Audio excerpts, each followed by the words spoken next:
Hey everybody, this is Caitlin Bricker, editor at Startup CPG, and today I'm glad to have you tuning in for a special episode with the founders of Jaju, a Boston-based pierogi company.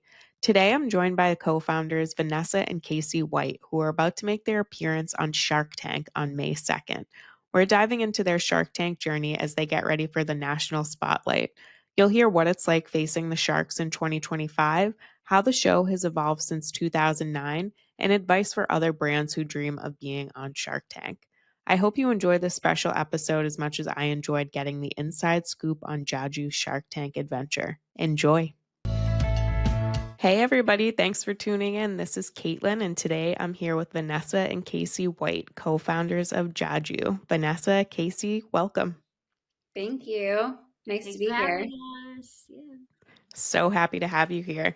I'd love for you to introduce Jaju to our listeners. Can you tell us a bit about your brand? Yes, so Jaju Pierogi, we started in 2016, so crazy. We've almost been around for 10 years, uh, which is insane to think about. But we're a Polish pierogi company, so we manufacture high quality pierogi throughout the country to grocery stores. We do a bunch of music festivals, pop-ups, stuff like that. We ship online, so we're trying to get pierogi into as many mouths as possible. Amazing.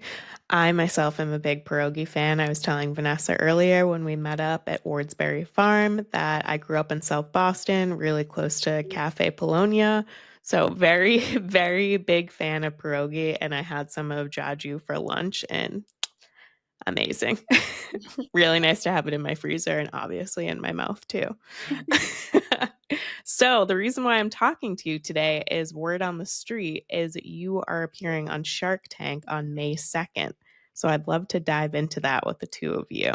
So, my first question for you is, of course, we're not going to give any spoilers, but how did you lock in this opportunity for Jaju, and did you seek it out or did Shark Tank approach you? So Shark Tank actually reached out to us, which was when we got the email, we were like, is this spam? Like it just one of those things, when you get into business and you start getting on like email lists, then you feel like people are always trying to like sell you services and like glorify things and like be the shortcut and all of that. And so I feel like we right now we're getting a lot of those for Walmart. Like we'd love to get you on Walmart shelves. And it's like, well, you're not Walmart. You're just trying to sell me your services. So it's kind of like similar vibe to for the Shark Tank email. We were like, is this someone just trying to like sell their services to try to get us on there, or is this something real? And it ended up being one of the casting people.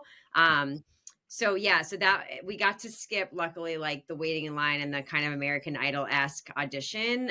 But then we did have like an initial call with her, which was like the basics of like, are you a person and are you a legal entity? And and then we moved forward. We had to do the application that like everybody has to do, which is basically like 3 mortgage applications and college applications all rolled into one.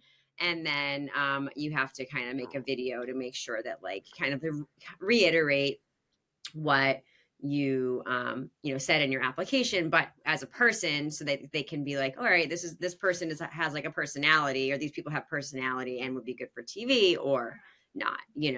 So that's kind of how it got kicked off. So it's funny that you mentioned that it might have been like a spam or a scam with them reaching out. How were you able to identify that it was indeed a real opportunity? You just email them back, right? So it's kind of like, hi, is this really who we think it is? Like, why not, right? Because a lot, like we get, right, everyone gets, once you're in this business and you've been around, like she was saying, like you get so many of those emails, so you kind of get like witty and like funny with like your responses. But we were just like, hey, is this real?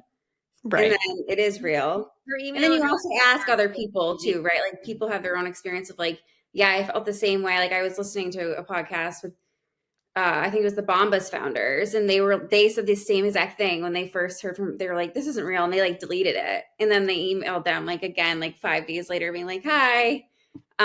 So it seems like we weren't the only ones. I would probably feel the same way if I got an email like that. But usually it's just somebody, like a Nigerian oil prince that's looking to get all the money from my bank account. Yeah, exactly.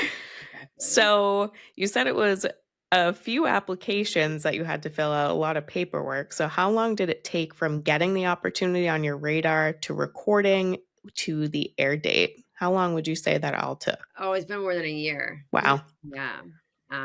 So yeah, because we started the process like last January, like last like 2024 Wow. was the beginning of the process. Yeah. And for the actual, I think for our the mortgage applications, I remember putting in like 3 weeks to doing it because it was just, I think it takes a lot of focus to like write a bunch of mini essay questions about like who you are and what your dreams are and um your business goals, and like it's really serious, right? Get on Shark Tank. So I remember it taking like 3 weeks for the actual application, for me at least. Casey was working on hers in parallel. um and then yeah, then it was like months of working with it. Obviously then you have to be selected, and they can also drop you at any time too. So then it was like months of working with a production team, and then the filming, and then the season is from October to May, and I think it kind of shifts a little bit depending on the year. But yeah, so it's been a long stretch for us, so we were super excited to get the notification that we were going to be airing. Amazing. So, yeah, long process, huh? Yeah. Well, it's funny too, like the after the application, you wait, right? So you have this like waiting period. And then once it's like a go, it's like then it's like every 2 weeks, another deliverable. So then it like feels, I mean, it felt like a part-time job with the application, but then it feels more so like a part-time job until you're actually hearing, 2 weeks before, like, hey, we're flying you out here, because it's like, okay, next financials. Okay, next, what are you wearing? Sign off on every single piece of your body to make sure it's okay and cleared with us. Like everything is so particular, which I understand, right, for TV, but oh my gosh, it was like your next deadline. It was like, okay, okay. But like Vanessa said, anytime they can be like, yeah, we're gonna move forward with someone else.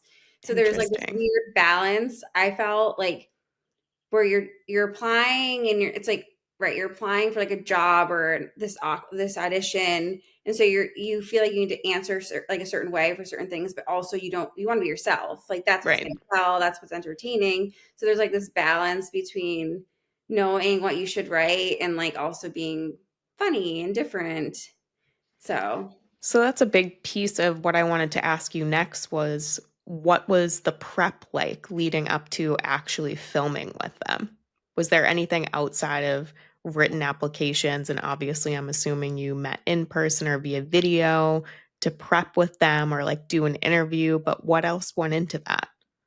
So this, I feel like we have to be very delicate about like what we can share. Okay, Because a lot of NDAs. of course. But yeah, I mean, I think the thing that we were authorized to say is just, it is, so the show is unscripted.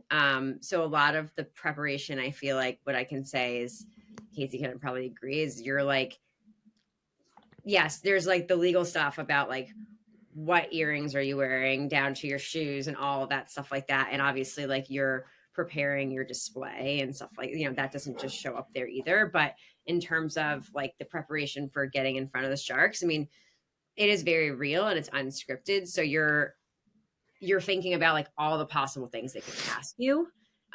So I think for us, like we were just like drilling ourselves a lot about like, if they ask me this, I'm gonna answer that. And if they ask me that, then and like going through like how we wanted to position things, because not only are you looking for an investment, but you're also like potentially going to be in front of nationwide TV. So you want to be portraying your business in the right way. So I think that was like the most prep. Um, we were just drilling ourselves at but our it's ahead of. but it's hard because like, I mean, I remember from like because I manage most of the financials, so it's like funny because you're like, your business, but then because you're prepping so hard and you're sitting in this room like waiting to go out there, that I'm like start memorizing things, and I'm like, I know what to say. Like now I'm being robotic because you're just like playing it over and over and over in your head. So that was like kind of I messed with my mind a bit because I was like, Probably starts to feel like very surreal and almost like you're questioning yourself at yeah, some point. questioning like everything. And then they're like, we're going out there. Like, oh my gosh, in 2019, how much did we make in revenue? So, Vanessa, we talked a little bit about this when I saw you earlier today, but how do you feel Shark Tank has changed from 2025 to way back when? I think it was 2009 when it first aired. Yeah, this is season 16. So whatever, yeah, so you're doing the math right. So I just, it's interesting because I feel like more in like 2009 and, early 2010s that people had cable still. I mean, I remember, I think I want to say like in 2010, I was still getting like Netflix DVDs delivered to my house. um so if people had like cable, they were like, just the streaming stuff was just happening, and so like more people were sitting in front of their TV on a Friday night watching the channels available.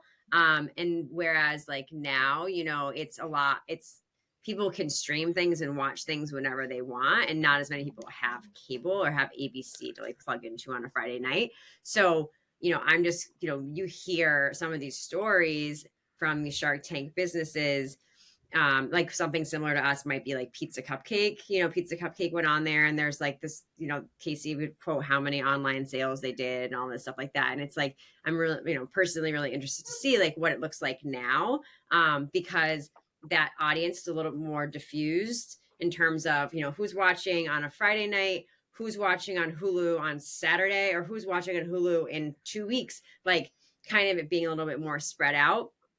And also I think too, like, separate from that, we're in the age of Amazon now, like full on, where like that wasn't necessarily the case in 2010, where people are used to like free shipping delivered tomorrow, and like while our pierogi might be delivered tomorrow or the next day or whatever, we're a frozen product, right? So Right. it'll be interesting to see, like, we're really setting ourselves up for like D2C, and then also like driving people to the store locator to find us in stores. But it'll be interesting to see like how that converts based on all of these kind of factors.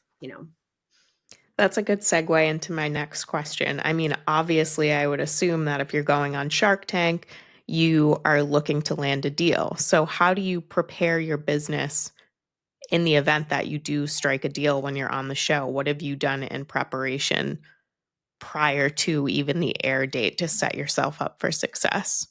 Because you're going to get eyes no matter what. People hopefully are going to go to your socials, go to your website. Even if you don't get a deal, you're still going to get eyes and you're probably still going to get sales. The good thing is, so even D2C for Frozen is not the most fun, profitable piece of our business, just a reality.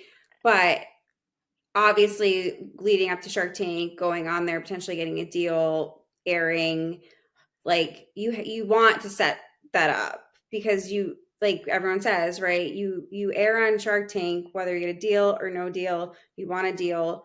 But the second someone's watching you, that's when they type in your website, right? And they're going to Mhm. click. And then if there's no product there, or there's nothing that shows like, okay, we're Whole Foods National, like if it's not right in front of their face, or if they can't just click buy, they're moving on. Like people have a very limited, you know, attention span. So especially when we heard that we were airing, like, okay, fulfill the 3PL companies. So our warehouse that has all the ship, like we were sending a boatload of pierogi there. We have no idea how much we're gonna sell through, right? Like no clue. But it's like you gotta stock them up. Like this is our one opportunity, right, to get in your mouth for the first time. So that's what we did from like the operational standpoint. And yeah, just like making sure Vanessa can speak to like the marketing communications, but making sure all of our stores know that we're airing so they can order and so we can be stocked everywhere. Because that's the biggest thing, is getting these people's attention once and making sure that there's an opportunity for them to buy and try it. I'm working on the website part of it, and then I also realized like, okay, update the Facebook banner. Like I was like thinking about all these things today, but the website definitely, and it's like making it very easy. Like whereas like before, the website would be like a more like gentle lead in where it's like, okay, like, welcome, here's our story, here's what's magical about our product, and like, here's the store mapper. It's more like bam bam. It's like, like, hi, yes, we are on Shark Tank, order here, find a store. Do you know what I mean? Like, it's very like, that's how kind of how we're making some updates to the website. So it's like, as soon as someone lands, there's like the very easy um like opportunity to take action, right? The call to action is there, or like, find the store and buy now. And then also setting up some like Shark Tank specific bundles that are like, more attractive to the customer in terms of price point. So I think, yeah, you like, these people who are coming might have like a shorter attention span or patience level than someone who's coming to our website organically, who like wants to read a little bit more and wants to discover a little bit more. It's like they're just like seizing the moment and going, so you want to capture them right away. Yeah. And any advice now that you have everything done and your air date is coming up, any advice that you would give to other brands who are considering going on Shark Tank, or that's like a dream of theirs for their brand? I would say go for it. Like, I mean, you hear companies different stories even when they go on Shark Tank in the air that have applied for 10 years. Like they just continue to apply, and like having that 10-minute commercial can be everything for your business, right? So sure, I'm the one that I'll be like, "Oh my god, that was a part-time job for 6 months." Like, "Oh my gosh, it was like constant." But it's worth it. Like also like I learned more about my business again, like our business again in that process. So I would just say go for it. And like, 40,000 people apply to Shark Tank every year. 150 people get to pitch in about 100 air, which is like less than 1%, right? So Whoa. the chances are slim, but if it hits, it hits, and just keep going, keep trying. So Yeah. before I get into like the typical questions that we usually ask at the end of an episode, who is always wearing the pierogi suit, or how do you choose? Vanessa, Yeah. no choice. Yeah. And how did we land on that? It was definitely like my idea to get one, so then I take it. And I'm also like the marketing monkey. So Casey like is a good sport, and I show up and I'm like, do this, do that. But like I'm the one that's always the first one in line to like embarrass myself for the business, which I enjoy doing. So there's like no complaints. But like, yeah, it's definitely me. It's my alter ego is the pierogi outfit.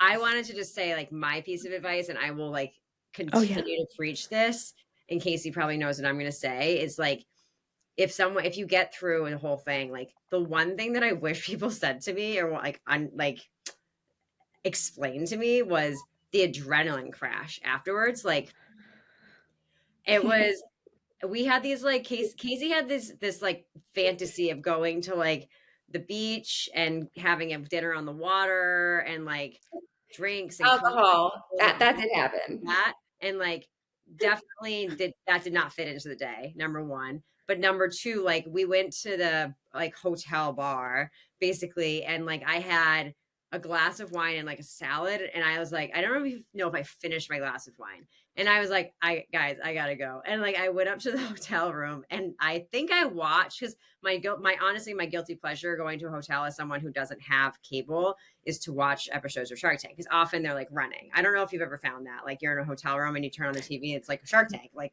either it's like recent episode, it's like reruns, or who knows, maybe they're on a Friday night. And so there was Shark Tank, and I remember I fell asleep.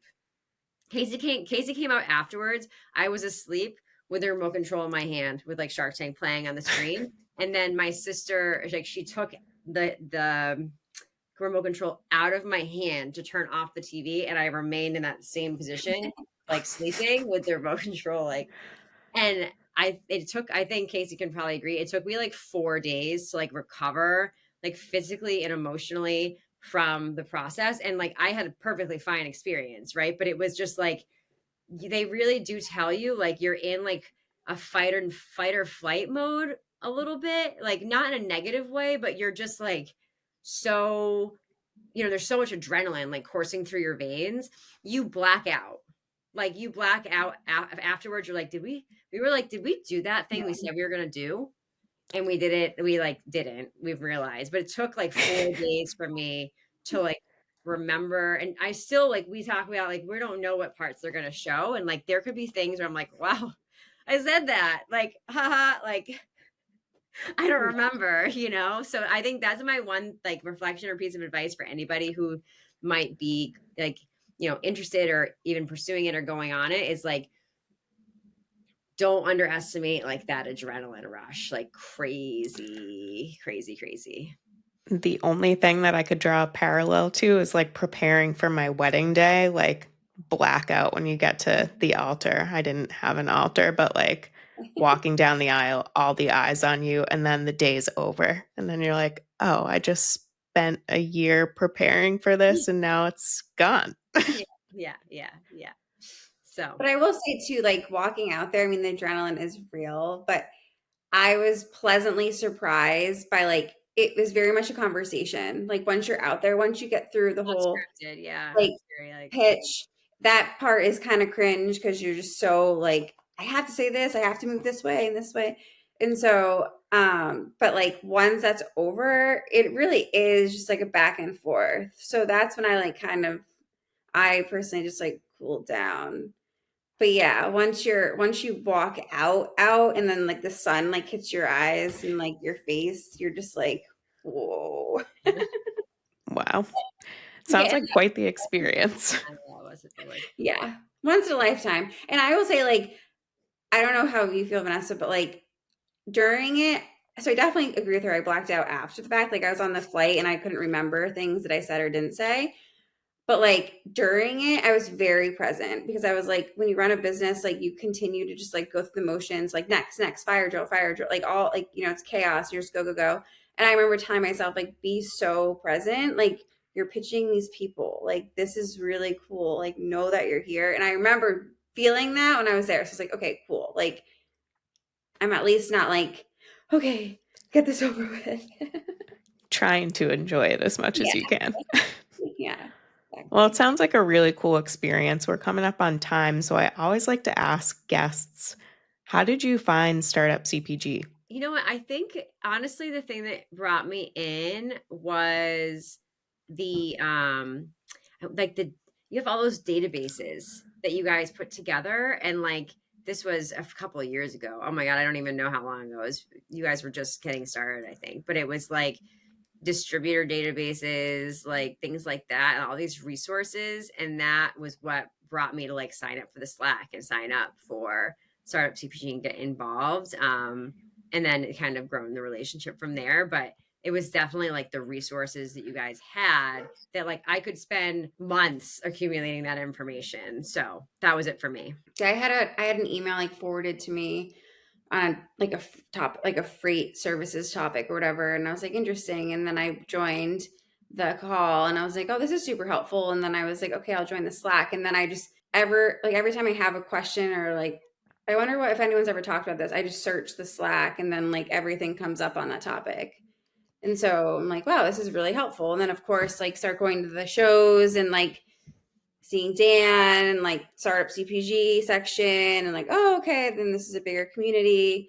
So, but the first thing was just like a forwarded email. And then, yeah, the Slack is super helpful. Amazing. We try to really like tell people like these resources truly are free. Like we're not going to grab your email and then charge you for these resources. These databases are there for you and they are so built out and I think so amazing. So I'm glad that you found them to be helpful. So of course, May 2nd is your air date. That's when you're going to be on Shark Tank. That's when everyone can tune in and watch you. But I'm sure there are people that might not be watching live. So where can they follow along on your journey? So so if they have Hulu, they can watch it afterwards, right, Casey? Yeah, she's the Yeah. Hulu subscriber, so you can watch you can watch it. As of midnight that night, you can watch it on Hulu. And then I was on the abc.com website, and it feels like they have episodes there too. I was like looking at, I was like, oh, they're also appear to be here. But we will be given like clips by ABC that won't be the whole thing, right? And so like Cool. we'll certainly share what we can share, but the images and everything like that, I mean, we're dealing with the big dogs, right? I keep on joking, like I do not want to be sued by ABC, Sony, and Disney all together in one, and in Amazon. So, so like we're not allowed to like, obviously for our personal, we could record it and record our, watch party and things like that. But like they're going to give you certain clips. So basically, like people have to go either on Hulu. So Hulu Live will play it also on Friday night. So ABC, Hulu Live, and then Hulu afterwards. And then it does seem like ABC has some episodes on their website as well. Cool. And what's your website and socials if people want to follow along? Yeah, so we'll be like, I mean, we'll do whatever we can on our social media and like share all of the reactions and everything. We're super engaged on there. So it's just Jaju Pierogi, one word on Instagram, and then we're on Facebook, and we're also on TikTok too. Cool. All right. Well, I hope you guys find success on the show and otherwise. It's been great chatting with you. Thank you so much for being here. Thank you Thank for having you. us.